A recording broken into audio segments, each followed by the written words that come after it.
The Atharvaveda, Kanda 4, Hymn 4:1,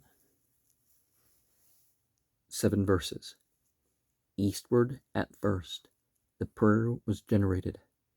Vena disclosed bright flashes from the summit, disclosed his deepest, nearest revelations, womb of the non-existent and existent. Let this queen come in front, her father's daughter, found in the worlds, for earliest generation. For him they set this radiant vault in motion. Let them prepare warm milk for him who first would drink. He who was born at his all-knowing kinsman declareth all the deities' generations. He from the midst of prayer his prayer hath taken, on high below spread forth his godlike nature. For he, true to the law of earth and heaven, established both the mighty worlds securely. Mighty when born, he propped apart the mighty, the sky our earthly home, and air's mid region.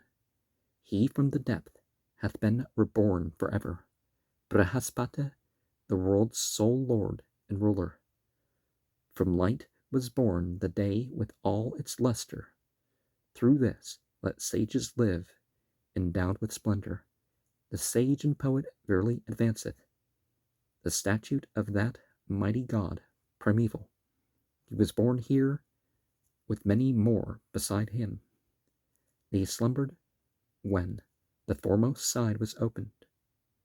That man who seeks the friend of gods, white pigs, Atharvan the father, and Brihaspati with worship, crying to him, Be thou all things creator, the wise God, self-dependent, never injures. And is that talk about the God of this world and age by Paul somehow linked to this sort of thought that would put the God of this world and age as superior to the Christian idea of God in some way? And godlike perhaps could relate to this, that, well, one is like the angels, and that one is fully according to the law, that one is being all one can be in particular ways. You know, because the unfallen angels don't have a choice about obeying, but we humans do. Hymn 4:2, 8 verses. Giver of breath, giver of strength and vigor, he whose commandment all the gods, white beings, acknowledge, he who is Lord of this, are man and cattle. What God shall we adore with our oblation, who by his grandeur hath become sole ruler of all the moving world that breathes and slumbers, whose shade is death, whose luster makes immortal, that God shall we adore with our oblation, to whom both hosts embattled look with longing, and heaven and earth invoke him in their terror. Whose is this path that measures out the region? What God shall we adore with our oblation? Whose is the mighty earth and spacious heaven, and yonder ample firmament between them? Whose is yon sun extended in his grandeur? What God shall we adore with our oblation? Whose through his might are all the snowy mountains, and whose, they say, is rasa in the ocean? The arms of whom are these celestial quarters? What God shall we adore with our oblation? The deathless waters, born in law, receiving, protected all the germ in the beginning. Waters divine who had the God above them, what God shall we adore with our oblation? In the beginning rose Haranyagarbha, even at his birth, sole Lord of all creation. He fixed and firmly established earth and heaven. What God shall we adore with our oblation? In the beginning, generating offspring, the waters brought an embryo into being, and even as it sprang to life, it had a covering of gold. And that phrase that we keep hearing, what God shall we adore with our oblation? We saw in one of the previous hymns of the Atharvaveda, this implication is that, well, you speak of two, but it's really one. So can be these names, because the way that some of these things are talked about, there's only one omniscient, one omnipotent, one omnipresent. And we're talking about here something not limited.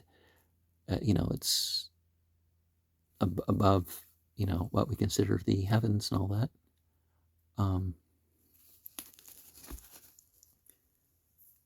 Existing where nothing is.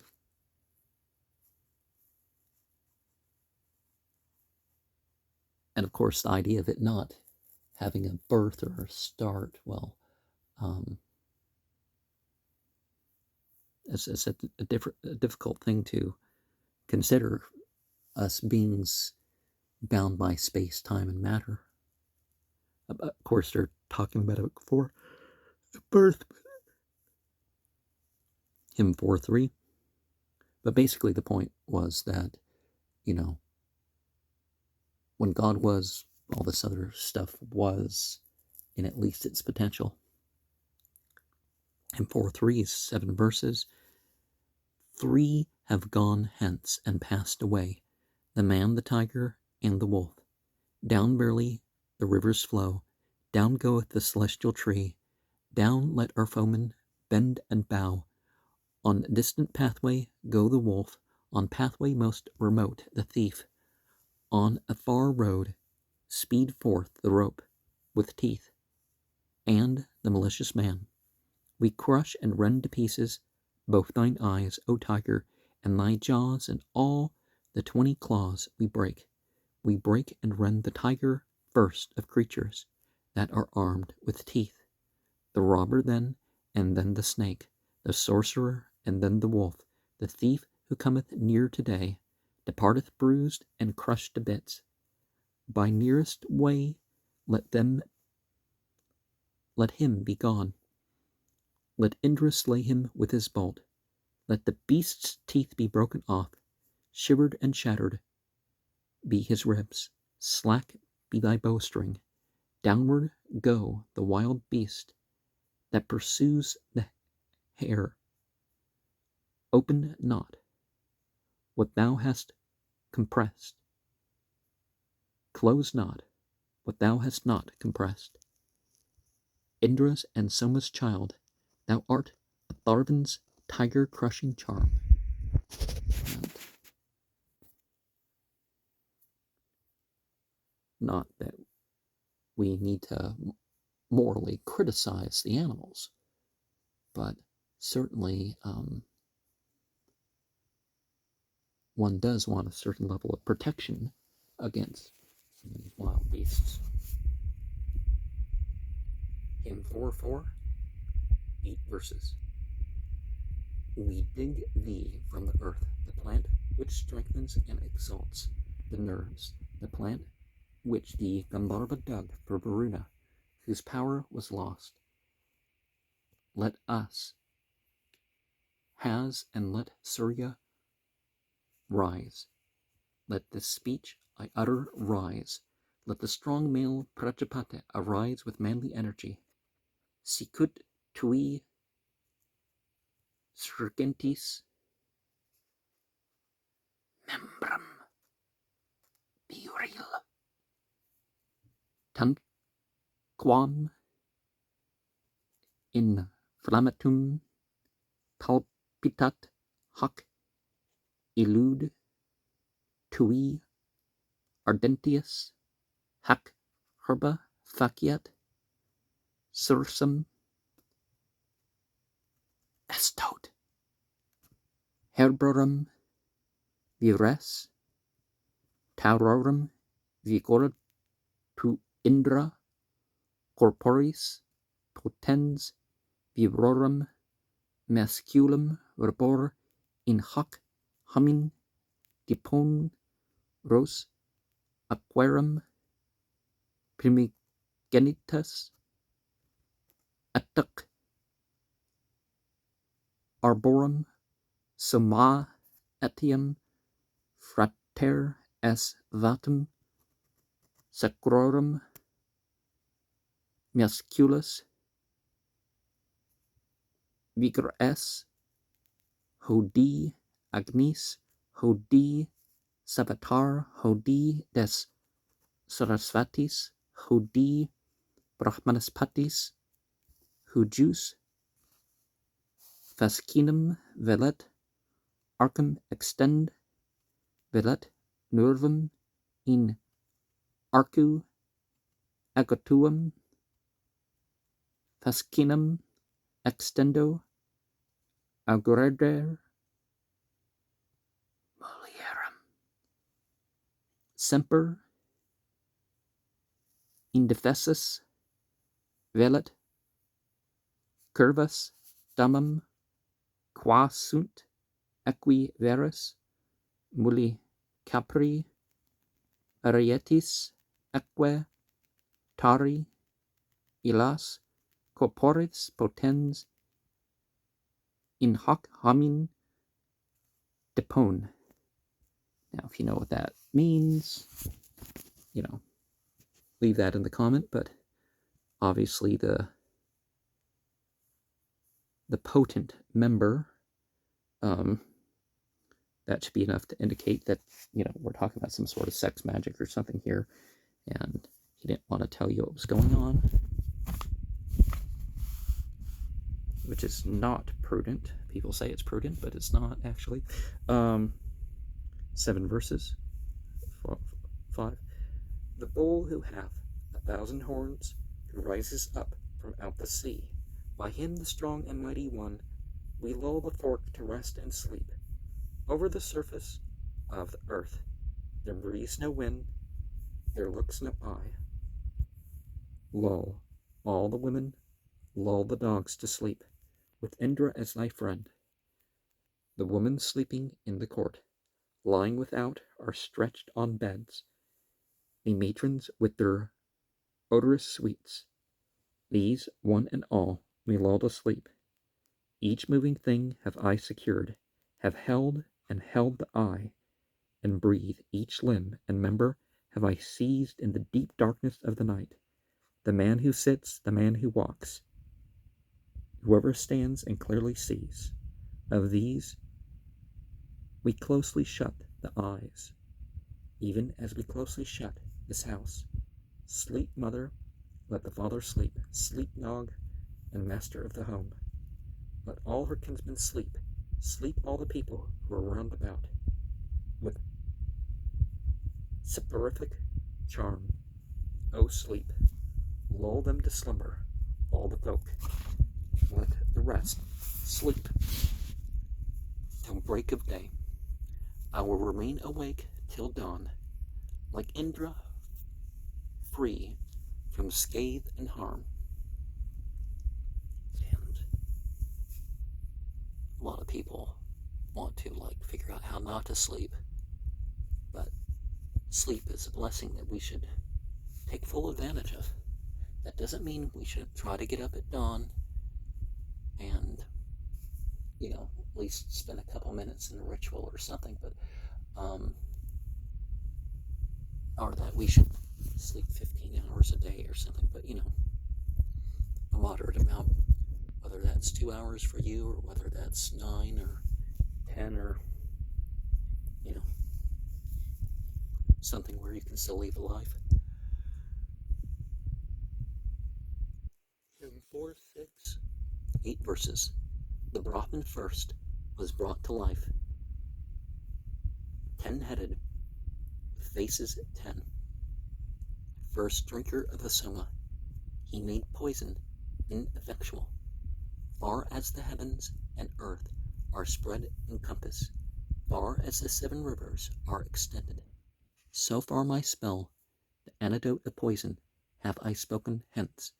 The strong-winged bird, Garutman first of all. O poison, feed on thee.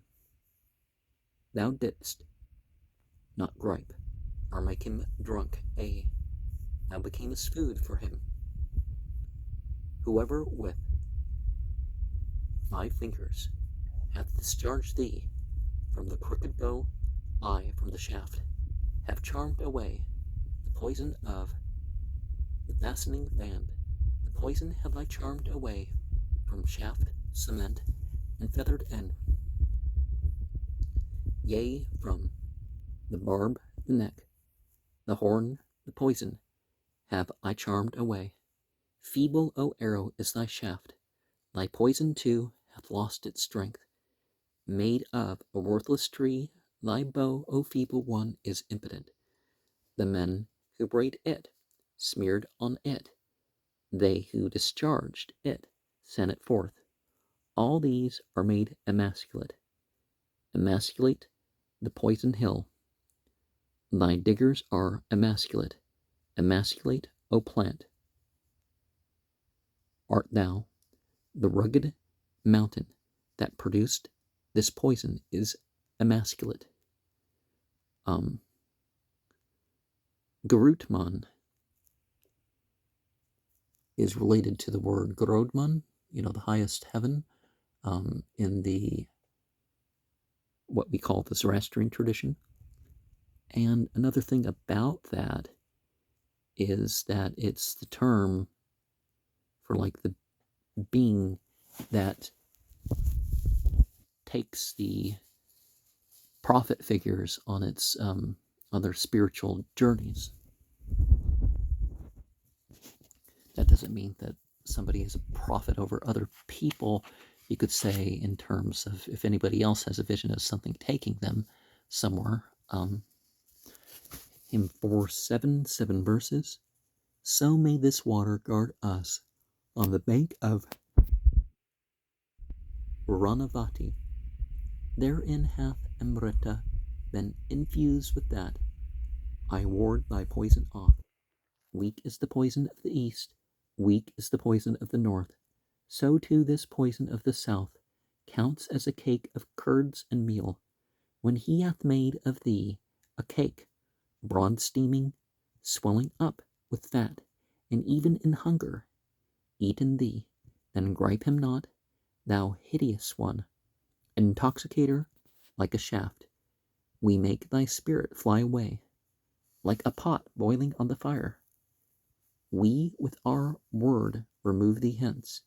We set around thee with the spell, as 'twere a gathered armament. Stay quiet like a rooted tree, dig up with mattocks, gripe not thou. For coverings men have bartered thee, for skins of deer and woven cloths. Thou art a thing of sale, O plant, dug up with mattocks, gripe not thou. None have attained to those of old, those who wrought holy acts for you. Let them not harm our heroes here. Therefore I set before you this. And all talk about action, relative inaction, or at least outer inaction, is essential to learn too. Hymn 4:8, 7 verses. The being lays the sap of life in its beings. He hath become the sovereign lord of creatures. Death comes to this man's royal consecration.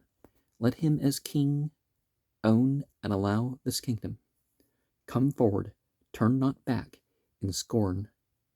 Strong guardian, slayer of the foes, approach, O gladdener of thy friends.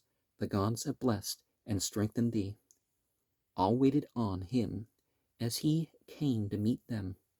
He self-resplendent moves endued with glory. That is the royal hero's lofty nature. He manifold hath gained immortal powers. Stride forth to the heaven's broad regions, thou a tiger on a tiger's skin. Let all the people long for thee. Let heavenly floods be rich in milk, heaven's waters joyous in their milk, the waters of middle air, and those of that the earth containeth. I with the gathered power and might of all these waters sprinkle thee, the heavenly waters rich in milk, have I sprinkled thee with power and might. To be the gladdener of thy friends, may Savitar so fashion thee. These, compassing the tiger, rouse the lion to great joy and bliss. As strong floods purify the standing ocean, so men adorn the leopard in the waters. And temporal rulers need to regard the physical world, and they need to be in line with the spiritual world. That's what they're supposed to be. In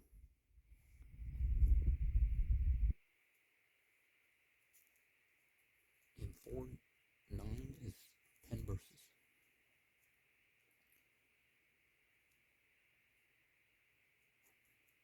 Approach, thou art the mountain's eye, the living thing that saveth us, a gift bestowed by all the gods, yea, the defense that guardeth life.